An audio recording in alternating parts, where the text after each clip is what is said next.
programa Outras Palavras, um oferecimento Sindiúte MG, Sindicato Único dos Trabalhadores em Educação de Minas Gerais. Olá, veja no programa de hoje. No bloco Educação em Debate, dados da pesquisa do Gestrado da UFMG que revela o perfil dos docentes da escola pública. O mapa dos conflitos ambientais em Minas é o assunto do Atualidade de hoje. A professora Adriana Duarte, vice-coordenadora do Gestrado da Faculdade de Educação da UFMG, continua sua conversa com a coordenadora-geral do Sindiúte, Beatriz Cerqueira. Acompanhe.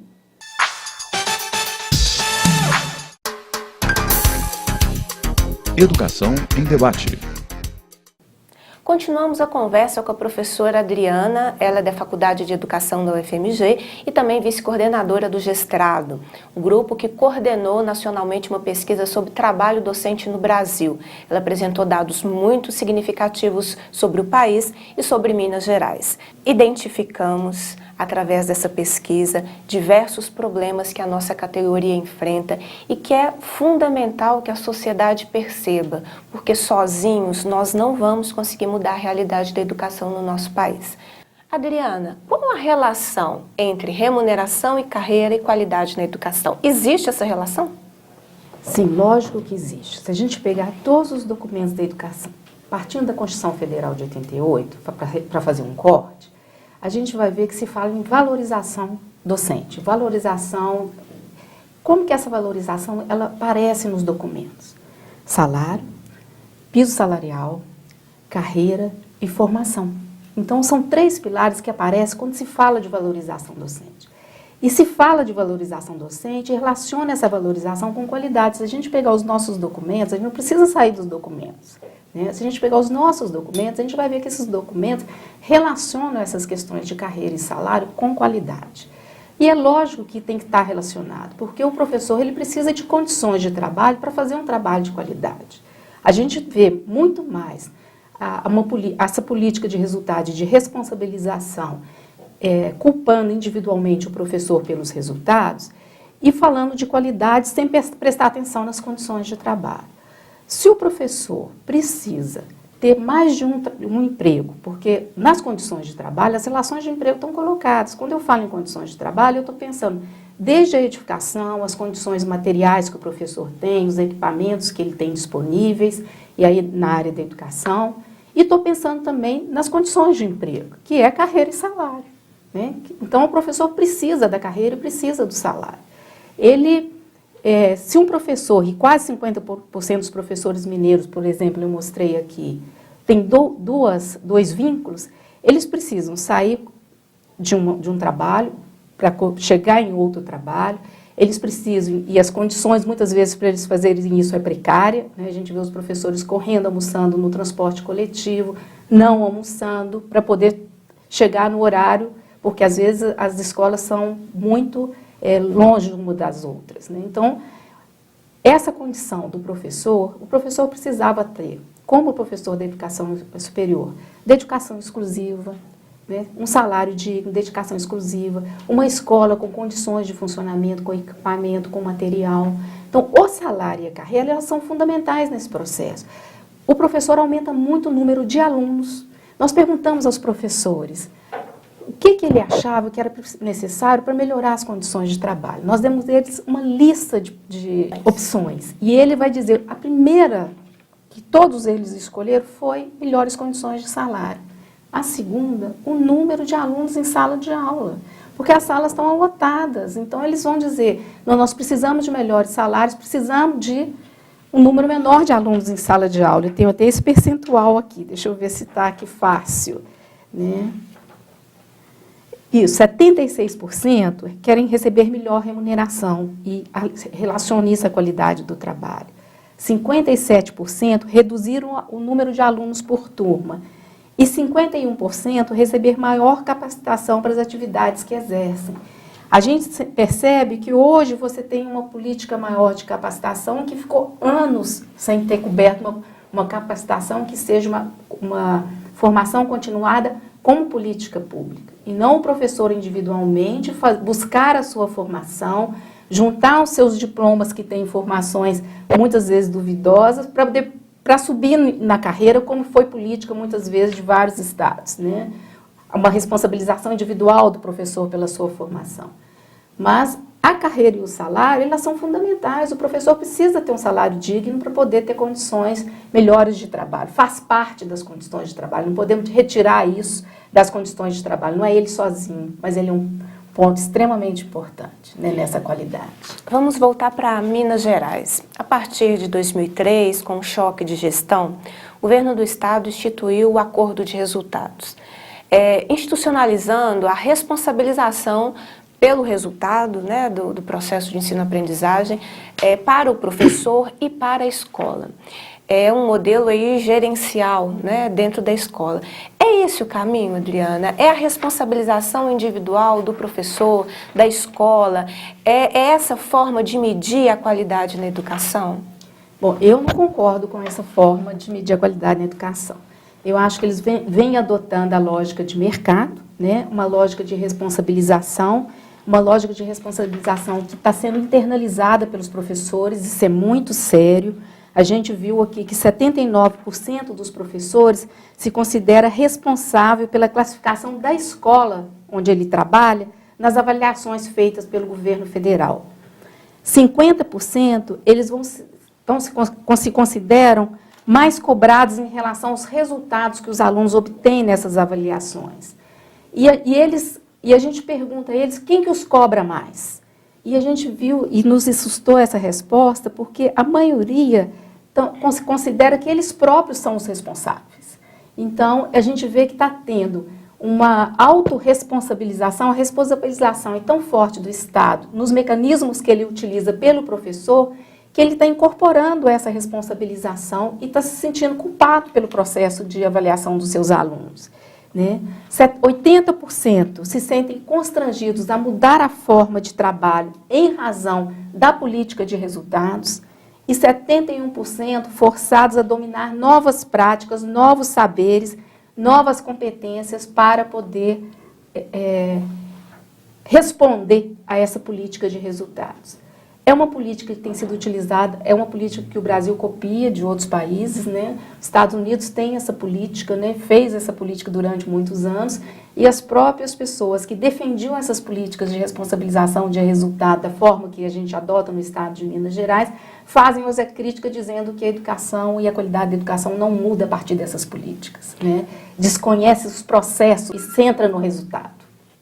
Adriana, para finalizarmos, queria a sua opinião. O que justifica reiteradas políticas de desvalorização da nossa categoria? Baixos salários, políticas de controle da remuneração, como é o caso do subsídio, congelamento de carreira. O que está acontecendo no nosso estado? Bom, desde 2003 a gente tem o mesmo projeto de governo, né? Porque a gente tem, em 2003, a Aécio Neves assume. Em seguida, assume o Anastasia, né, que foi vice-governador na primeira gestão. Então, nós temos o mesmo projeto de governo e um projeto muito claro para a educação em Minas Gerais, né? A gente tem que lembrar as manifestações de junho do ano passado, onde em vários cartazes a gente via os dizeres que eles gostariam de estudar nas escolas que a propaganda do governo mineiro mostra na televisão. Né, a realidade das escolas que nós percorremos é muito diferente daquela que aparece nas propagandas, e nós temos um projeto muito claro de governo para a área da educação. Mas a gente tem outros projetos de contra-reforma também organizados nesse país, e a gente que não são projetos gerencialistas, né, e projetos que têm tido esse tipo de resultado. Agradeço sua participação, acho que o trabalho que vocês fizeram contribui em muito para o debate sobre educação pública de qualidade, e o alerta que o sindicato já tem feito há muito tempo. Mais do que um alerta, é um pedido de socorro. Sozinhos a gente não vai conseguir mudar a realidade da escola, e em Minas Gerais nós estamos sofrendo muito. Muito obrigado pela sua presença. Eu que agradeço, fiquei muito feliz de poder compartilhar, né, essa pesquisa com vocês. Eu acho que a gente tem uma série de outros dados e está disponibilizado aí o site da pesquisa para que vocês possam conhecer melhor o nosso trabalho. Tire sua dúvida com o Departamento Jurídico. Tira dúvidas. É viável tomar posse em cargo com carga horária incompleta? Sim, é possível. Com a Lei 20.592 de 2013, o servidor poderá tomar posse com carga horária de 8 horas semanais. Entretanto, nada impede que o servidor posteriormente faça o seu pedido de ampliação de carga horária para que tenha o seu cargo completo. Saiba agora o que pensam os educadores mineiros. Profissão educador. Queremos mais respeito com a nossa escola, com a nossa categoria dos auxiliares de serviços gerais, que somos discriminados e invisíveis em todos os lugares da nossa escola. A vida que nós estamos levando, a situação que nós estamos, o aposentado fica marginalizado, não tem mais rendimento nenhum, parou aí, esquecido. E aí, quem fez a história, quem continua fazendo a história, nós vamos ficar como?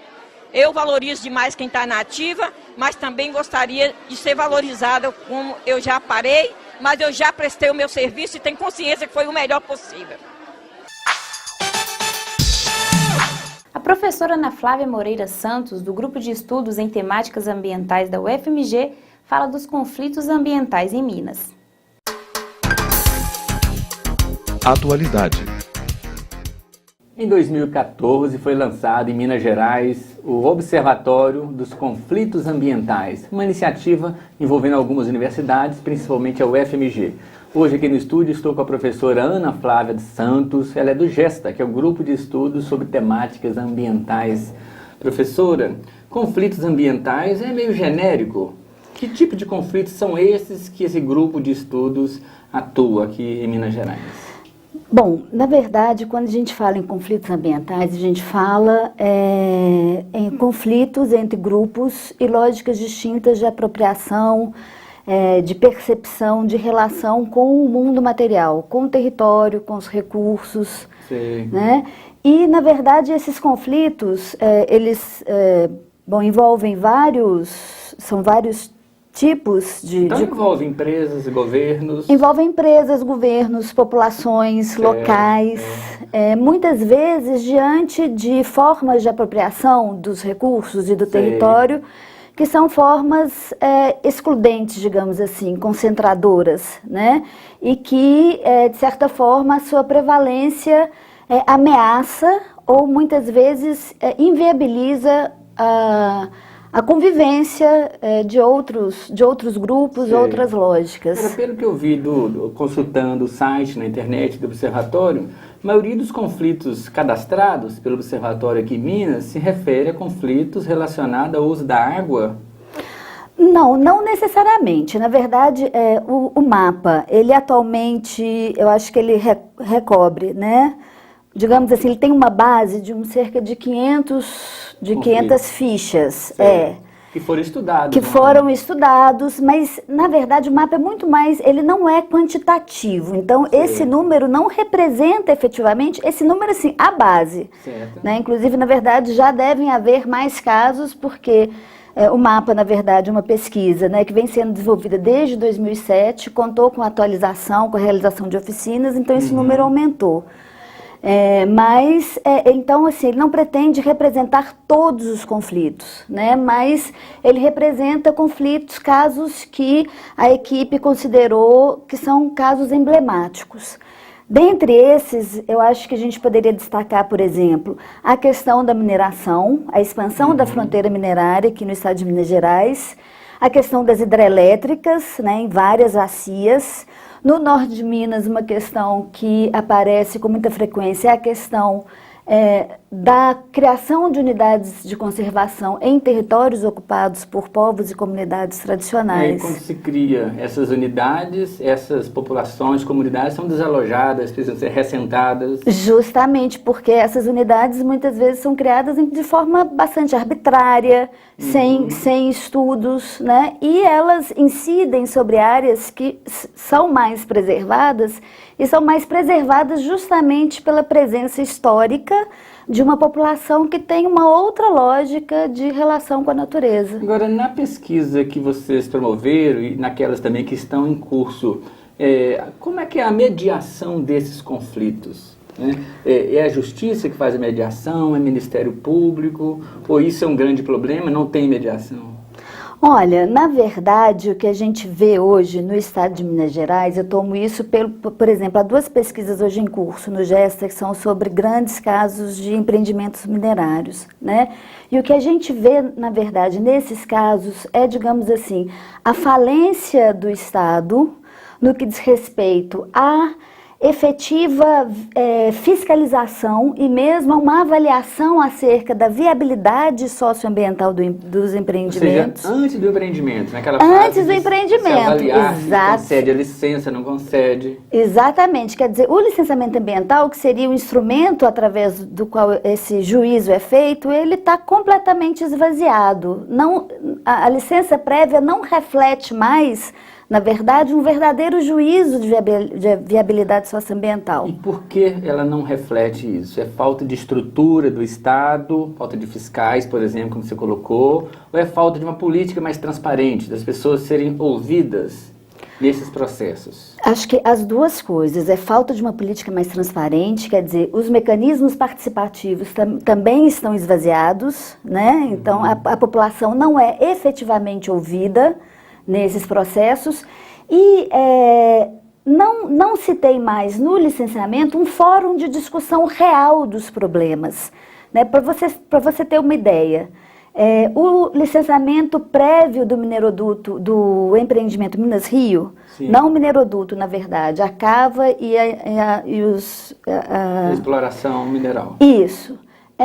Ela foi licenciada com centenas de condicionantes, com cerca de 300 condicionantes.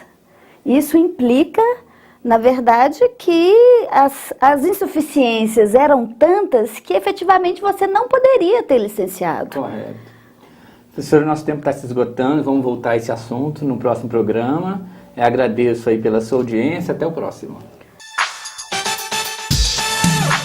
De Brasília, as notícias da CNTE. Momento CNTE. Sem ação, o PNE não sai do papel. A campanha da CNTE quer estimular a participação da sociedade, cobrando que prefeitos e governadores elaborem os planos de educação dos 26 estados, do Distrito Federal e dos 5.570 municípios integrados ao novo PNE, que devem ser aprovados até o dia 24 de junho de 2015. Não é apenas uma exigência legal. O PNE já é lei, mas sem os planos subnacionais, legitimados pela participação social. O Plano Nacional de Educação não será cumprido. É no município que as metas nacionais se concretizam. Por isso, é na base que os esforços devem ser articulados. O maior desafio de alinhar os planos locais ao PNE está em construir uma unidade nacional em torno de cada uma das 20 metas.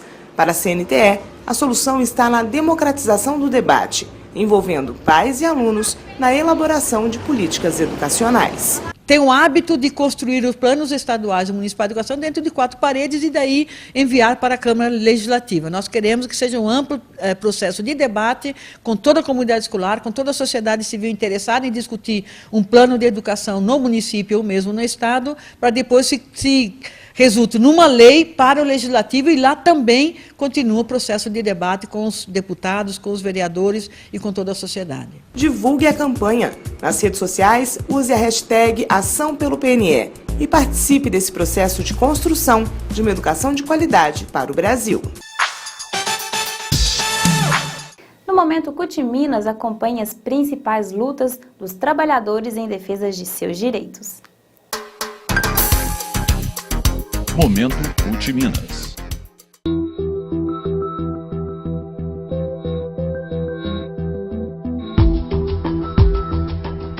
No Brasil, o direito de todos à comunicação, à liberdade de expressão, à pluralidade de opiniões e ideias esbarra nos interesses de poucos.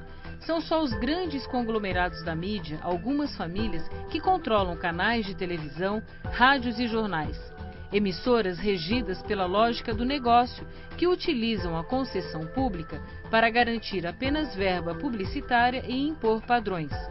Com essa centralização dos meios de comunicação em nosso país, a maioria da população perde a representatividade. A mídia, quando ela vem fazer uma cobertura de uma das nossas lutas, na grande maioria das vezes, ela deixa de passar a verdade para quem está do outro lado ouvindo. A primeira coisa, quando eles falam, os baderneiros invadiram um prédio. Os baderneiros, mais uma vez, nas ruas, atrapalhando o trânsito. Como se o trabalhador, a trabalhadora, sem teto, fosse realmente um cidadão de quinta categoria. Para mim, a mídia, a grande mídia, tem um lado. E o lado deles é como se eles fossem um partido político organizado na defesa do sistema capitalista, ou seja, na defesa dos representantes do sistema capitalista. A mídia no nosso país sempre retratou a orientação sexual e identidade de gênero de forma negativa. Por exemplo, nas novelas, né? Num primeiro momento tentou se retratar, mas aí eliminava por conta do preconceito, né? E aí se matavam, né, casais gays ou de lésbicas que apareciam nas novelas, nos programas humorísticos, então é pior ainda isso, né? Se nós pegarmos aí, é sempre chacota, né? Sempre o gay é um palhacinho, né? Não é visto, não é mostrado de uma forma que ele está inserido dentro da sociedade. A TV brasileira, eu acho que é uma TV que necessita um pouco mais de cultura, de informação. O Brasil tem muitas regiões e a televisão não propicia esse conhecimento pelo povo. Então é pouco explorado, né? A mídia tem bastante estereótipo com religião, etnia, orientação sexual. Tanto a questão da raça ou da questão social, eles não pegam isso para tratar sério mesmo. Eles sempre fazem disso uma grande piada. Eles retratam o que convém a eles. Deixa as pessoas muito alienadas, sabe? Tem muita coisa, um pouco pornográfico, não gosta, violência. Eu acho que até a notícia hoje é manipulada, entendeu? A reportagem é só em cima de acontecimento, de coisas ruins. Você não vê coisas boas. Os repórteres têm prazer de mostrar desgraça. Nada que a gente aproveita. A televisão é uma coisa é um veículo muito importante para a formação do povo, para a educação, para a informação, para tudo. E hoje em dia isso é muito pouco, sobretudo na TV aberta. O que passa em um canal, passa em todos. E eu acho que precisaria de mais espaço para poder mostrar coisas novas. A estrutura da comunicação brasileira ainda não está muito aquém da democracia e da liberdade de expressão, do tamanho que o Brasil é e do tamanho da representação que o Brasil tem e do tamanho da democracia brasileira. Então, na leitura da CUT e do Fórum Nacional pela Democratização da Comunicação, infelizmente, o governo ainda não mostrou a sua posição a que veio no que diz respeito à democratização da comunicação. O ideal seria que a comunicação fosse descentralizada e que todos pudessem falar. Pudessem expressar suas opiniões por meio das mídias e que os canais de televisão comerciais abrissem espaço para a diversidade e conteúdos regionais.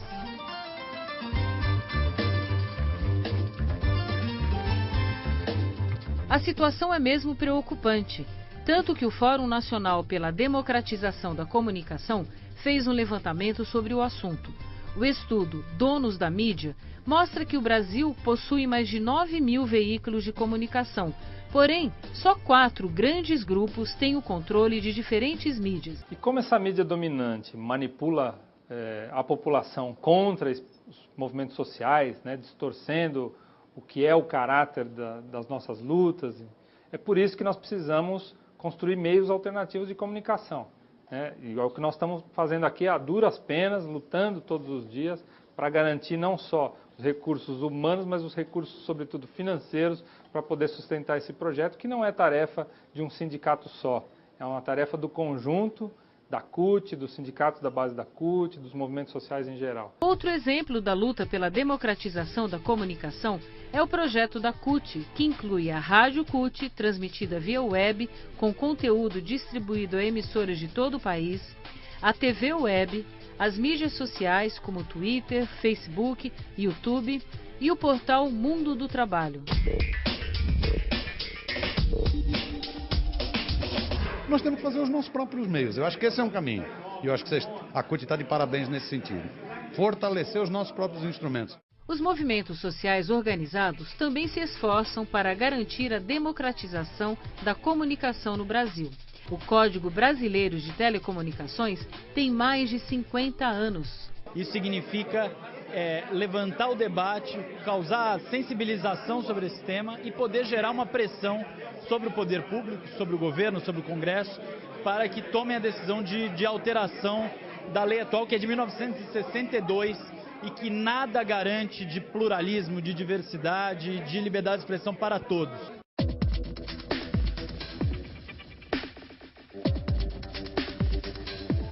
Os blogueiros progressistas avançam. O grupo de jornalistas que utiliza a internet para divulgar conteúdo diferenciado e promover reflexão é cada vez mais a opção de milhares de brasileiros. Mas os blogueiros são alvo de ataques.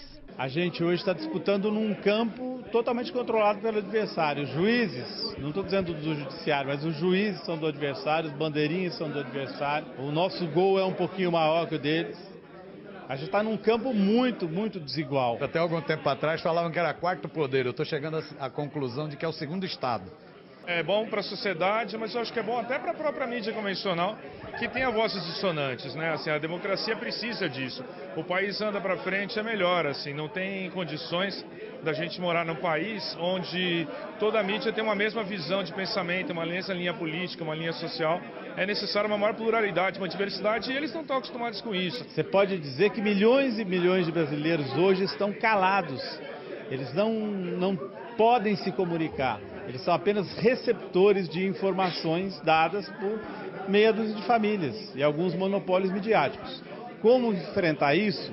Eu acho que abriu-se uma brecha, que eu não sei quanto tempo dura, das novas tecnologias. Um passo a gente já deu, né? Os blogueiros, por exemplo, têm se organizado, têm associações, os pequenos empresários da comunicação têm associações também, para poder fazer a disputa política, porque infelizmente o governo brasileiro não está levando essa discussão adiante. Está na mão dos movimentos sociais, das pessoas que se importam com isso. A articulação, uma organização de fato em torno de grandes ideias e do que é liberdade de imprensa para a gente, e um trabalho de convencimento das pessoas que estão fora desses movimentos, tanto de um lado como de outro, eu acho fundamental nesse momento. Nós precisamos fortalecer os nossos próprios meios, nós não podemos ser pautados por essa mídia que está aí. Comunicação não é gasto, comunicação é investimento na luta de ideias. O segundo grande movimento é lutar para quebrar um pouco o poder desses grupos monopolistas. Então é lutar para democratizar os meios de comunicação. Quando você não regulamenta, quem regulamenta é o poder do mais forte, é o poder do capital. Então, para algumas grandes conglomerados, não interessa regulamentar. Porque eles já detêm o meio, eles já detêm o instrumento e eles fazem valer a liberdade de expressão deles. Nós não queremos, de forma nenhuma, cercear o direito de liberdade de expressão de nenhuma emissora. Mas nós também queremos ter o direito de liberdade de expressão. A CUT quer ter o direito.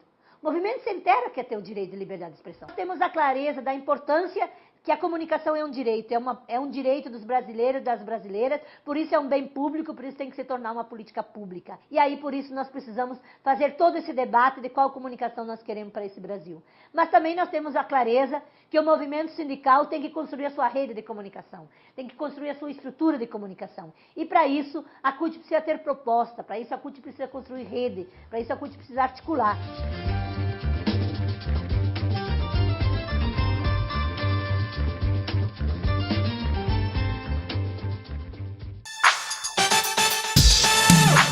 Fique agora com o nosso quadro de humor.